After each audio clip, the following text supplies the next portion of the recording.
شروع کرتا ہوں اللہ کے نام سے جو بڑا مہربان نہایت رحم والا ہے۔ بعض لوگ کہتے ہیں کہ ہم اللہ تعالیٰ پر اور قیامت کے دن پر ایمان رکھتے ہیں، لیکن در حقیقت وہ ایمان والے نہیں ہیں۔ وہ اللہ تعالیٰ کو اور ایمان والوں کو دھوکہ دیتے ہیں، لیکن دراصل وہ خود اپنے آپ کو دھوکہ دے رہے ہیں، مگر سمجھتے نہیں۔ ان کے دلوں میں بیماری تھی، اللہ تعالیٰ نے انہیں بیماری میں مزید بڑھا دیا، اور ان کے جھوٹ کی وجہ سے ان کے لیے دردناک عذاب ہے۔ اور جب ان سے کہا جاتا ہے کہ زمین میں فساد نہ کرو، تو جواب دیتے ہیں کہ ہم تو صرف اصلاح کرنے والے ہیں۔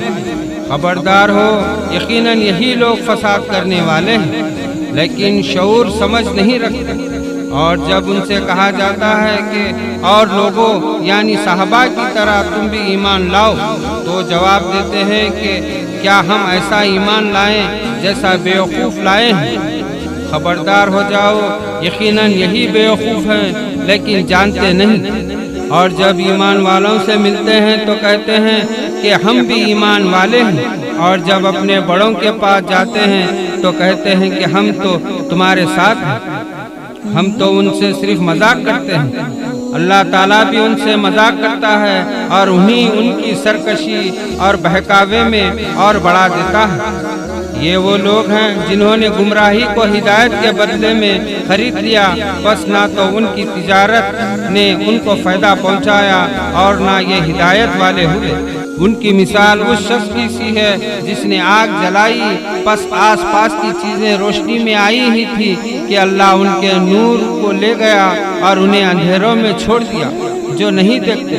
بہرے گونگے اندھے ہیں، پس وہ نہیں لوٹتے۔ یا آسمانی برسات کی طرح جس میں اندھیریاں اور گرج اور بجلی ہو، موت سے ڈر کر کڑاکے کی وجہ سے اپنی انگلیاں اپنے کانوں میں ڈال لیتے ہیں۔ اللہ تعالیٰ کافروں کو گھیرنے والا ہے۔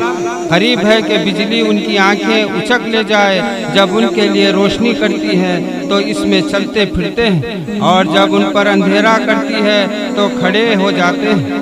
اور اگر اللہ تعالیٰ چاہے تو ان کے کانوں اور آنکھوں کو بیکار کر دے۔ یقیناً اللہ تعالیٰ ہر چیز پر قدرت رکھنے والا ہے۔